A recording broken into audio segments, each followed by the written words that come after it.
할렐루야. 여러분, 계속 광고에 드린 것처럼 이번 주 수요일, 목요일, 금요일 3일 동안 우리 선교 부흥회합니다. 여러분, 예전에는 이게 우리가 선교 바자회였는데 우리가 대신방도 있고 여러 가지로 분주함에 우리가 선교 부흥회로 바꿔서 은혜의 시간을 가지려고 해요. 그러나 목적은 그대로 우리가 해외 선교를 위해서 늘 목적을 가지고 선교 부흥회로 모입니다. 여러분, 이번에는 우리 열방에 흩어져 있는 우리 바울 선교사님들 한 자리에 모이는 전체 수련회 하는 날입니다. 하는 해입니다. 여러분, 바울 선교사님들 전체 수련회를 위해서 여러분 기도해 주시고, 또 특별히 선교사님 자녀들 MK들 수련회는 우리 교회에서 합니다. 우리 교회에서 4박 5일을 전적으로 우리가 섬기고 우리가 프로그램을 다 진행하니까요. 여러분, 이를 위해서도 기도해 주시기 바랍니다. 그리고 지금 너무나들 어려워서 우리 선교사님들도 마찬가지예요. 그래서 우리 선교사님들 다 편안하게 들어오실 수 있도록 우리가 비행기 티켓도 후원해 드려야 되고, 또 수련회도, 또 특히 MK 수련회를 위해서도 우리가 후원해 드려야 돼요. 그래서 여러분, 다른 선교 부흥회와 달리 이번 선교 부흥회는 여러분 조금 우리가 건축주의이긴 하지만 우리가 힘껏 우리가 선교사님들 섬기는데 여러분 힘을 좀 모아주시기를 바랍니다.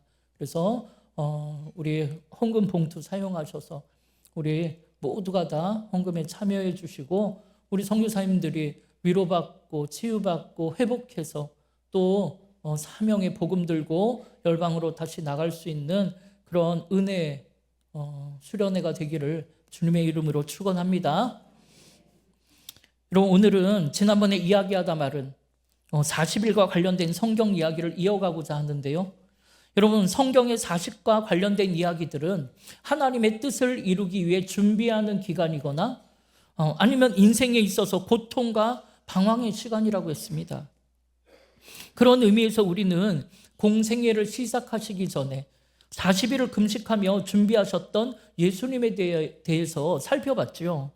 그리고 오늘은 40일을 금식하셨던 예수님에 대한 못다한 이야기를 통해 오늘 우리도 하나님의 뜻을 이루기 위해 무엇을 준비하며 살아야 하는지, 또 그렇게 하나님의 뜻을 이루며 그 뜻대로 살아갈 때 어떤 싸움을 해야 하고, 그럼 그 싸움을 이기려면 우리는 어떻게 해야 하는지에 대해 살펴보고자 해요. 여러분, 지난번에도 말씀드렸지만 우리를 구원하시고자 이 땅에 오신 주님은 공생애를 시작하시기 전에 40일을 금식기도 하신 후에 성령의 이끄심을 통해 광야로 가셔서 마귀의 시험을 당하셨다 했습니다.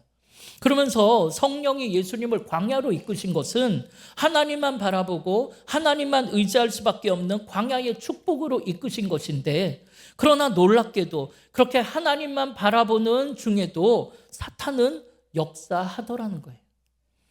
이 예수님께서는 광야 같은 인생을 살아가는 우리에게 첫사람 아담이 실패했던 그 마귀의 시험을 보기 좋게 승리하심으로 오늘 우리에게 다가오는 그런 악한 영들과의 싸움에서 세상의 이끌림에 빠지지 않고 어떻게 하면 승리의 삶을 살 수 있는지에 대해 본을 보여주셨다라고 했습니다.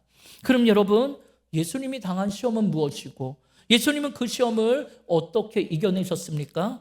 여러분, 오늘 본문 3절을 보세요. 마귀가 예수님을 뭐라고 미혹합니까? 시험하는 자가 예수께 나와 이르되 네가 만일 하나님의 아들이거든 명하여 이 돌들로 떡덩이가 되게 하라는 거예요. 다시 말해, 야, 왜 하나님의 아들이 굶고 있냐는 거지요. 하나님이 너희를 굶기시냐는 거예요. 그러니까 이 돌로 떡을 만들어 배고픔을 면하라는 거지요. 야, 네가 하나님의 아들인 네가 쫄쫄 굶고 있으면 누가 하나님을 쫓아가겠냐라는 거예요. 그런데 여러분, 이게 아담이 당했던 시험하고 똑같은 것 아닙니까? 여러분, 아담과 하와가 뱀의 미혹을 받고 나서 선악과를 바라보니까 그 선악과가 어떻게 보였다고요? 먹음직도 하고 보암직도 하고 지혜롭게 할 만큼 탐스러워 보였다고 하잖아요. 이에 예수님께도 첫 번째 시험, 먹음직도 하고 세상에 먹고 사는 문제로 시험하는 거예요.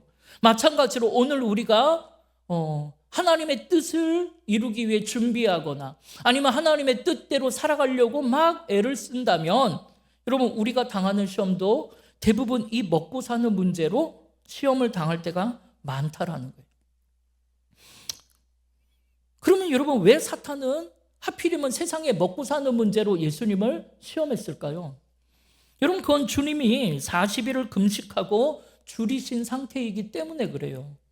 여러분, 이렇게 사탄은 우리의 어디를 노려야 하는지를 우리보다 훨씬 더 잘 알고 있습니다.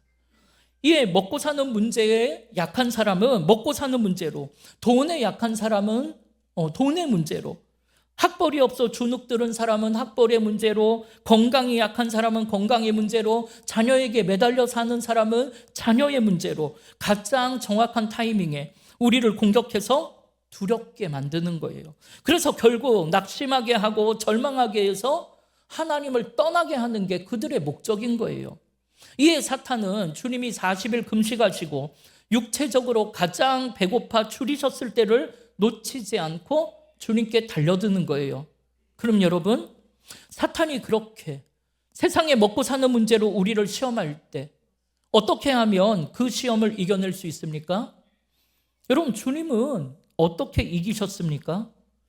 여러분, 우리가 잘 아는 신명기 8장 3절의 말씀으로 사람이 떡으로만 사는 것이 아니요 하나님의 입에서 나오는 모든 말씀으로 살 것이라는 말씀의 능력으로 이겨내셨다는 것을 기억하셔야 해요. 이렇게 사탄의 미혹, 세상에 먹고 사는 문제로 우리가 어려움을 겪을 때 그런 시험을 이겨내는 힘은 오직 말씀의 능력인 줄 믿습니다. 여러분, 혹시 여러분 삶에 덜컥 물질의 어려움이 찾아왔습니까? 직장 생활에 문제가 있고 먹고 사는 문제에 어려움이 있습니까? 그럼 여러분은 그런 어려움, 그런 걱정과 두려움을 이겨낼 수 있는 하나님의 말씀을 가지고 계십니까? 여러분, 그런 말씀을 많이 가지고 있을수록 사탄의 미혹과 공격에 두려움 없이 이겨낼 수 있는 거예요. 그런데 그때 내 삶에 하나님의 말씀이 없으면 우리는 그런 공격 앞에 걱정하고 절망하고 마치 죽을 것 같은 마음이 들어서 결국 하나님을 떠나 세상에 매이고 말 것입니다. 따라서 우리는 그때 날 향해 말씀하시는 하나님 아버지의 음성에 귀를 기울여야 돼요. 걱정하지 말라고, 두려워하지 말라고, 내가 너와 함께 있을 것이라고. 그래서 우리를 먹이시고 입히시고 인도하시는 하나님의 능력을 체험하시기를 바랍니다. 여러분, 우리 주님이 마태복음 6장 31절 34절에 뭐라고 하셨습니까? 함께 읽겠습니다. 그러므로 염려하여 이르기를 무엇을 먹을까, 무엇을 마실까, 무엇을 입을까 하지 말라. 이는 다 이방인들이 구하는 것이라. 너희 하늘 아버지께서 이 모든 것이 너희에게 있어야 할 줄을 아시느니라. 그런즉 너희는 먼저 그의 나라와 그의 의를 구하라. 그리하면 이 모든 것을 너희에게 더하시리라. 그러므로 내일 일을 위하여 염려하지 말라. 내일 일은 내일이 염려할 것이요 한날의 괴로움은 그날로 족하니라. 아멘. 여러분, 우리에게 먹고 사는 문제에 어려움이 생겼을 때 후히 주시고 꾸짖지 아니하시는 우리 하나님 아버지께서 우리의 모든 상황을 알고 계시는 줄 믿습니다. 그래서 내일 일을 염려할 필요가 없는 거예요. 그러나 여러분, 그렇다고 해서 아무런 생각도 없이 아무런 준비도 없이 하루하루 살라는 건 아니죠. 이는 모든 염려는 주께 맡겨버리고 날 향한 아버지의 뜻, 그의 나라와 그의 의를 구하며 살라라는 거예요. 세상에 먹고 사는 것을 걱정하고 쩔쩔매는 건 다 이방인들이, 다시 말해 세상의 소유 가치를 쫓아 사는 사람들이 구하는 것이고, 하나님의 자녀들은 그런 걱정 근심으로 사는 것이 아니라 오히려 그의 나라와 그의 의를 구하는 삶을 살아야 한다라는 거예요. 다시 말해 하나님이 나를 이곳에 보내신 존재 목적을 구하고 그 뜻을 깨닫고 그 뜻을 따라 살라는 것입니다. 그러면 들풀도 먹이시는 하나님께서 우리도 먹이시고 입히시고 책임지신다는 거죠. 그러나 여러분, 이걸 놓치고 살면 우리 스스로 먹을 것을 구하고 입을 것, 마실 것을 걱정하는 순간 우리는 평생 세상 염려와 세상 걱정 근심으로 세상 앞에 쩔쩔매며 살게 될 것입니다. 이에 우리 주님은 돌로 떡을 만들어 먹지 아니하시고 하나님의 말씀으로 그 시험을 이기신 거예요. 그런데 여러분 가만 생각해 보면 여러분 예수님은 그런 세상 걱정에 빠져 계신 분은 아니잖아요. 그리고 지금은 금식기도도 끝났고 배도 고프실 텐데 왜 돌로 떡을 만들어 먹지 않으셨을까요? 여러분 돌로 떡을 만들어 먹는다고 해서 죄가 되는 건 아니잖아요. 그리고 예수님에게 돌로 떡을 만들어 먹을 수 있는 능력이 있어요, 없어요? 있단 말이죠. 죽은 자도 살리시는 주님이 그깟 돌로 떡 만드는 거 그게 뭐 어렵겠어요? 그러면 예수님은 죄도 아니고 능력도 있으신 분이 지금 배도 고프실 텐데 왜 그렇게 하지 않으셨을까요? 여러분 그건 하나님의 창조 질서를 깨트리지 않겠다는 거예요. 여러분 우리로 말하면 여러분 떡은 뭘로 만들어야 돼요? 쌀로 만들어야 돼요. 그러면 돌로 떡을 만드는 건 정상이에요? 비정상이에요? 비정상이에요. 이렇게 예수님은 한낱 육신의 배고픔을 면하기 위해 그러니까 먹고 살기 위해 스스로 만드신 창조 질서를 깨트리지 않겠다는 거예요. 그리고 또 하나는 배고픔을 면하기 위해 당신의 능력을 사용하지 않겠다라는 거룩한 선언이죠. 여러분 예수님이 이 땅에 뭐하러 오셨습니까? 우리를 죄에서 구원하러 오셨어요. 그런데 그 사명을 잊고 그 사명의 능력을 배가 고프다고 밥 한 끼 해결하는 데 쓰지 않으시겠다라는 거룩한 모범을 보여주신 거예요. 그런데 여러분 이건 우리도 마찬가지예요. 하나님은 우리에게 부르심의 사명을 이루기 위해 하나님의 뜻을 이루기 위해 우리에게 세상의 능력도 주시고 또 사람들도 붙여주시고 십자가의 능력도 더하여 주세요. 그런데 이 엄청난 사명자의 능력을 단순히 내가 먹고 살기 위해서만 사용하지 말라라는 거죠. 여러분 하나님이 우리에게 주신 이 모든 것은 밥 한 끼 잘 먹으라고 주신 게 아니에요.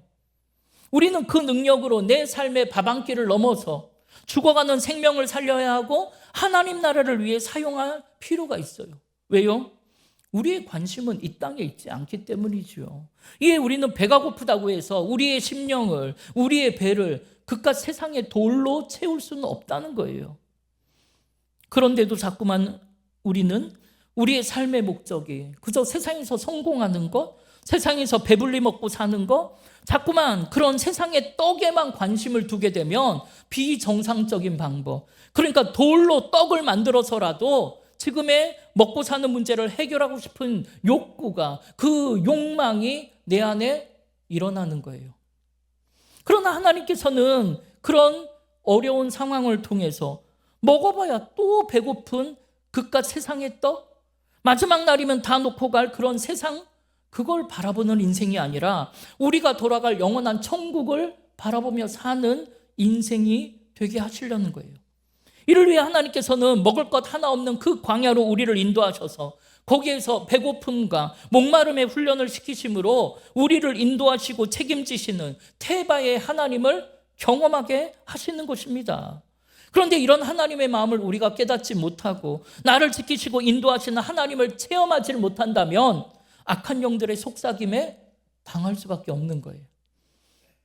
그래서 어제는 떡을 주셔놓고 왜 오늘은 떡을 안 주시냐고, 왜 떡밖에 안 주시냐고, 고기도 주시고 물도 주셔야죠. 그렇게 불평하고 원망하고, 그래서 우리의 심령을, 우리의 배를 자꾸만 세상의 돌로 채우는 거죠. 여러분 그러면 그게 소화가 잘 되겠습니까? 안 되죠. 여러분 물론 그렇다고 해서 내가 삶의 문제를 놓고 세상의 문제를 놓고 기도하지 말라는 건 아니에요. 당연히 기도해야 합니다. 예수님도 세상을 살아갈 때 떡도 필요하다는 것을 알고 계셨으니까요. 그래서 사람이 떡으로만 사는 것은 아니라고 말씀하시잖아요. 따라서 당연히 내 삶의 문제, 가정의 문제를 놓고 기도하셔야 돼요. 먹고 사는 문제를 놓고 간절히 기도하셔야 합니다. 내가 직장에서 돈을 많이 벌고자 하는 거, 여러분 그거 나쁜 거 아니에요. 그런데 그것 때문에 하나님을 멀리하게 되는 것, 그걸 가지기 위해 돌로 떡을 만들려고 하는 비정상적인 세상 방법을 쓰려고 하는 것, 그래서 말씀을 외면하고 십자가의 은혜와 사랑을 소멸하고 영원한 나라로 가는 길을 주저하거나 머뭇머뭇거리거나 아니면 멈추는 일이 생긴다면 그건 나쁜 거예요. 그건 잘못된 거예요. 이 하나님은 우리가 세상의 떡보다는 말씀의 능력으로 살아가는 믿음의 맏아들이 되기를 원하고 계세요. 그래서 언제 만나를 내려주시나 거기에만 눈길을 두지 말고 그런 작은 필요까지도 채우시는 하나님을 신뢰하는 믿음으로 살아가시기를 바랍니다. 그래서 먹음직도 하고의 그런 세상 염려는 다 주께 맡겨버리고 우리는 하나님이 주신 꿈과 비전을 향해 달려가는 사명자가 되셔서 말씀의 능력으로 그 사탄의 시험을 능히 이겨내시길 주님의 이름으로 축원합니다. 그럼 여러분, 그 다음 두 번째 시험은 뭐예요? 6절에 보니까 사탄이 예수님을 성전 꼭대기로 데려갔어요. 그래서 거기서 뛰어내리라는 거예요. 그러면 넌 하나님의 아들이니까 천사들이 와서 다치지 않도록 사뿐히 받쳐주지 않겠냐라는 거예요. 그러면 사람들이 놀라 자빠지면서 와, 이분이야말로 정말 하나님의 아들 메시아구나. 그래서 너한테 다 무릎 꿇지 않겠냐라는 거예요. 여러분, 우리가 하나님의 뜻대로 살고자 할 때, 특히 사명자가 되어서 가정과 교회에서 일터에서 헌신하고자 할 때, 여러분 반드시 이런 시험이 우리에게 찾아올 거예요. 그럼 여러분, 이게 무슨 시험입니까? 바로 아담에게 했던 그 두 번째 시험, 보암직도 하고, 그러니까 기적 같은 일을 보임으로 인기 스타가 되어 보기에 좋은 것, 다시 말해 사람들의 인정과 칭찬과 주목을 받고 싶어하는 인기주의의 유혹이죠. 그런데 여러분, 이게 은근히 이겨내기가 힘든 유혹입니다. 만약 여러분이 무슨 일을 맡아서 준비한다고 생각해 보세요. 그러면 그때 우리는 모두 그 일을 잘 해내고 싶어 합니다. 당연하겠죠. 그래서 사람들이 볼 때 와, 잘했다, 대단하다 이렇게 봐주기를 원하는 마음이 있어요. 그래서 결국엔 하나님을 높이는 것이 아니라 내가 칭찬받게 되고 내가 주목받고 싶어 해요. 여러분, 목사도 별반 다르지 않아요. 저도 제 안에 인기 있는 목사가 되고 싶은 마음, 유명한 목사가 되고 싶은 마음이 있어요. 그래서 그런 마음을 누르고 이겨내기가 여러분 쉽지 않아요. 여러분, 제가 만약에 저 임마누엘 성전 꼭대기에 올라가서 확 뛰어내렸어요. 그런데 그때 주의 천사가 확 와갖고 저를 물론 사뿐히 받아내기는 힘들 무게예요. 그렇지만 그래도 사뿐히 받아서 땅에 탁 내려놨다고 생각해 보세요.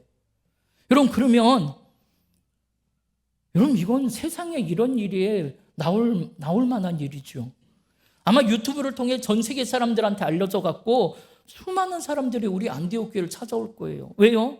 저를 만나보고 싶어서, 또 저한테 안수기도 한번 받아보고 싶어서. 그렇지 않겠습니까? 여러분, 우리는 이렇게 주의 일을 하면서도 그런 삶을 살고 싶은 게 사실이에요. 아마 여러분이 하나님의 뜻대로 하나님의 부탁하신 일을 하려고 하면 아마 이런 마음이 여러분을 찾아갈 거예요. 그래서 나는 내 나름대로 정말 내 모든 걸 헌신하며 그 일을 열심히 했는데 사람들이 알아주질 않아요. 사람들에게 인정받지 못하고 칭찬받지 못하면, 아니 오히려 왜 일을 그렇게 했냐는 비난을 당하거나 공격을 받으면 아마 우리는 그걸 견디지 못할걸요. 그러나 여러분, 그때 하나님을 바라보셔야 돼요. 그때 아무도 알아주지 않아도, 아무도 칭찬해주지 않아도 여러분, 우리 하나님은 뭐라고 얘기하실까요? 괜찮다고, 참 잘했다, 참 고맙다, 착하고 충성된 종이라 칭찬하실 거예요. 그래서 네가 작은 일에 충성했으니 내가 너한테 큰 일도 맡길 거라고, 주인의 즐거움에 참여할 거라고 우리를 칭찬해 주실 거예요. 여러분, 그러면 된 것 아닙니까? 그런데 그때 내 안에 그런 하나님의 마음이 느껴지지 않고 그런 하나님의 말씀이 없으면 보암직도 하고의 유혹에 넘어가 버리는 거예요. 그럼 여러분, 우리 주님은 이 인기주의의 유혹을 어떻게 이겨내셨습니까? 첫 번째랑 마찬가지로 신명기 6장 16절의 말씀으로 주 너의 하나님을 시험하지 말라는 말씀으로 이겨내셨잖아요. 여러분, 우리 하나님은 시험의 대상이 아닙니다. 우리 하나님은 믿음의 대상이에요. 여러분, 하나님의 사랑을 시험하지 마세요. 나를 사뿐히 받쳐주나? 나에게 이 문제를 해결하게 해주나? 나에게 만나를 주나? 나를 낫게 해주나? 그것으로 하나님을 시험하려고 하지 마세요. 하나님은 우리를 위해 독생자 아들까지도 기꺼이 내어주신 분이에요. 그 정도로 여러분을 사랑하시는 분이에요. 이에 우리는 사람들이 알아주기를 바라고 칭찬받기를 바라는 마음이 내 안에 확 들어올 때 나에게 잘했다고 하시는, 날 향해 독생자 아들도 내어주시는 그 하나님의 사랑 속으로 더 깊이 들어가서 약속의 말씀 붙잡고 여러분 보암직도 하고의 시험을 이겨내시기를 바랍니다. 그럼 여러분 마지막 세 번째 시험은 뭡니까? 8절 9절에 보니까 마귀가 또 예수님을 데리고 지극히 높은 산으로 가서 천하만국과 그 영광을 보여주며 만일 내게 엎드려 경배하면 이 모든 것을 주겠다는 거예요. 다시 말해 아담에게 했던 것처럼 지혜롭게 할 만큼 탐스러워 보이는 세상을 보여주면서 나한테 딱 한 번만 절하면 탐스러워 보이는 세상의 물질, 세상의 학벌, 세상 권세와 능력, 원하는 것 다 주겠다라는 거예요. 그러나 여러분, 사탄이 세상을 다 주겠다는 말은 거짓말입니다. 여러분, 하나님이 허락하시지 아니하시면 우린 그 어느 것도 가질 수 없는 피조물의 인생이라는 것을 아셔야 돼요. 설령 가졌더라도 인생의 마지막 날이 되면 그 모든 건 신기루처럼 사라져버릴 겁니다. 그러나 사탄은 자꾸만 그런 우리의 눈을 가리고 귀를 막고 우리가 받을 하늘의 진짜 복을 세상의 가짜 복으로 바꿔치기 하는 거예요. 그래서 그걸 가져야 행복할 거라고 우리에게 속삭이는 거예요. 그런데 우리는 자꾸만 거기에 속는 거죠. 그래서 주님이 그걸 또 어떻게 이겨내셨습니까? 첫 번째, 두 번째와 마찬가지로 말씀으로. 신명기 6장 13절의 말씀, 주 너의 하나님께 경배하고 다만 하나님만 섬기라는 말씀으로 이겨내셨죠. 여러분, 우리가 섬길 대상은 세상이 아닙니다. 우리가 경배하고 섬길 대상은 오직 하나님밖에 없다는 것을 여러분이 세상 앞에 보여주시기 바랍니다. 이렇게 예수님은 첫 번째 아담이 실패했던 먹음직도 하고 보암직도 하고 탐스러운 세상을 쫓아가는 시험을 오직 말씀으로 이겨내셨어요. 그러면 여러분, 이제 그 싸움이 누구 차례입니까? 우리 차례가 됐다는 거예요. 그럼 여러분, 오늘 우리에게 이 세 가지 시험이 어떻게 찾아온다고 했습니까? 여러분, 요한일서 2장 15절에서 17절 뭐라고 해요? 함께 읽겠습니다. 이 세상이나 세상에 있는 것들을 사랑하지 말라. 누구든지 세상을 사랑하면 아버지의 사랑이 그 안에 있지 아니하니 이는 세상에 있는 모든 것이 육신의 정욕과 안목의 정욕과 이생의 자랑이니 다 아버지께로부터 온 것이 아니요 세상으로부터 온 것이라.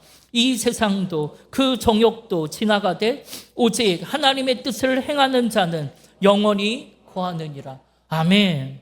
여러분, 뭐라고요? 세상을 사랑하지 말라라는 거예요. 그럼 여러분, 세상에 빠지지 않고 세상을 사랑하지 않으려면 어떻게 해야 할까요?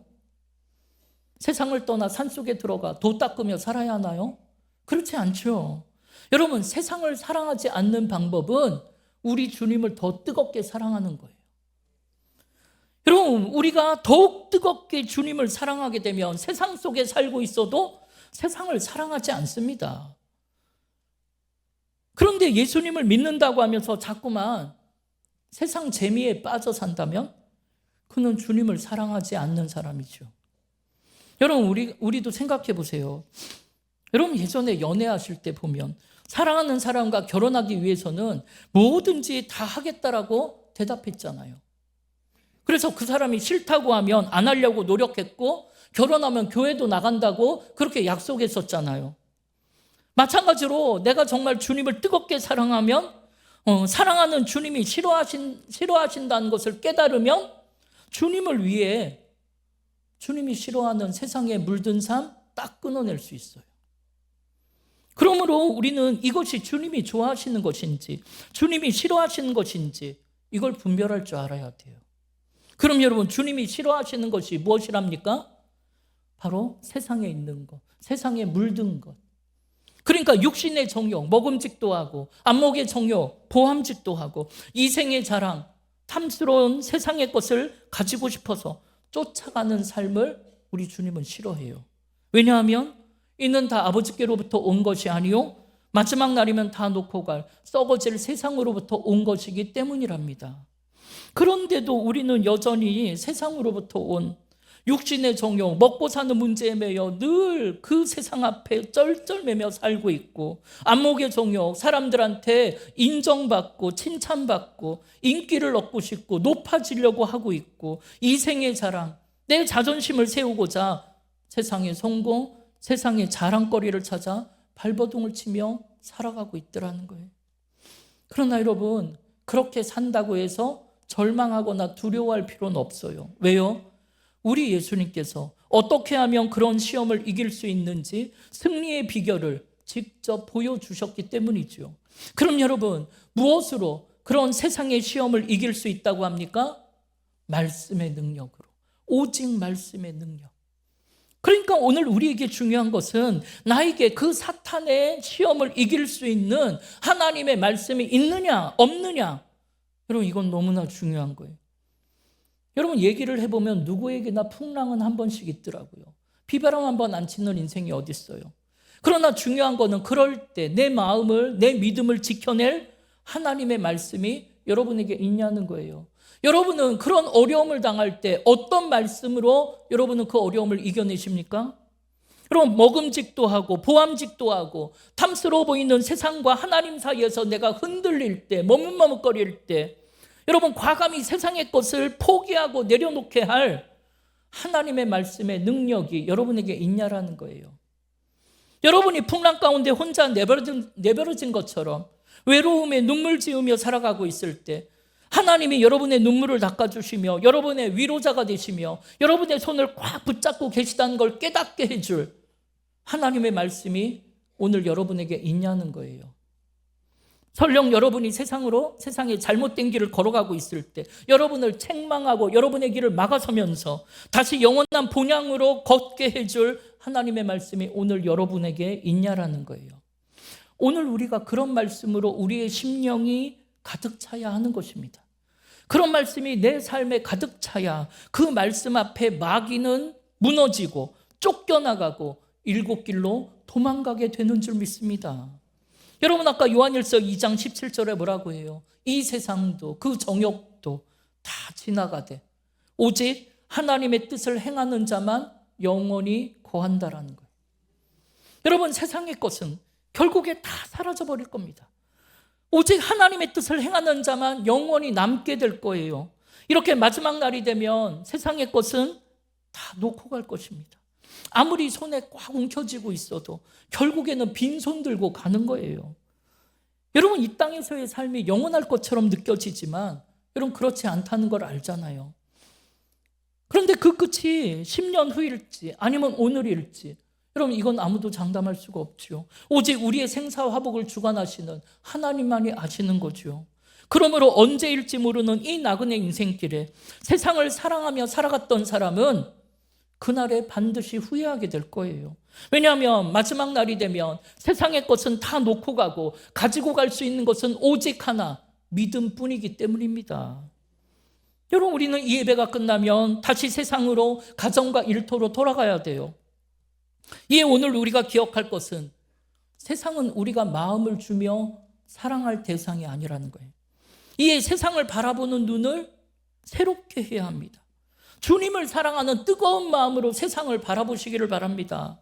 그러지 않고 좀 더 좋은 것을 먹고 좀 더 좋은 것을 가지기 위한 그런 마음으로 세상을 바라보신다면 우리를 시험하는 세상의 정욕에서 벗어날 수 없을 거예요.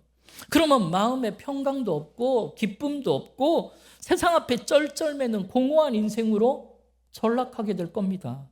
이에 이번 한 주간은 어떤 풍랑이 우리를 몰아세운다 할지라도 오직 말씀이 육신이 되어 이 땅에 오신 주님만 바라보고 주님만 의지하시기 바랍니다.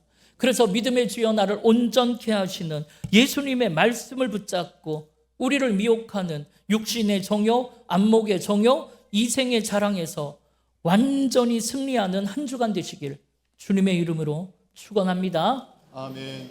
우리 이 시간 주보에 있는 찬양 함께 찬양하겠네요. 이 찬양 드릴 때 여러분 안에 그런 담대한 믿음이 생기기를 바랍니다.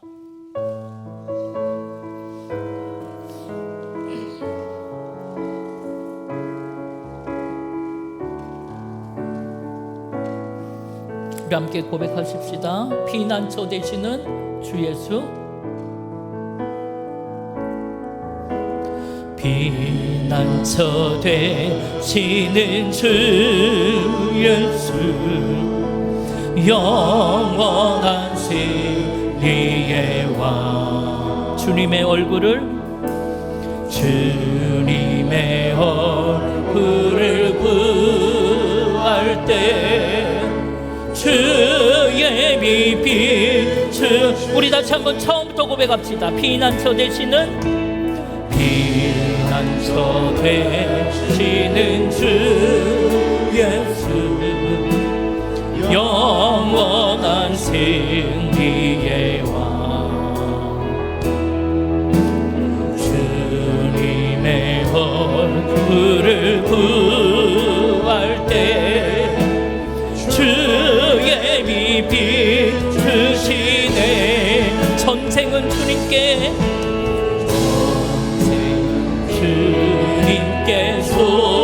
속했네. 승리는 우리의 것. 예수의 이름을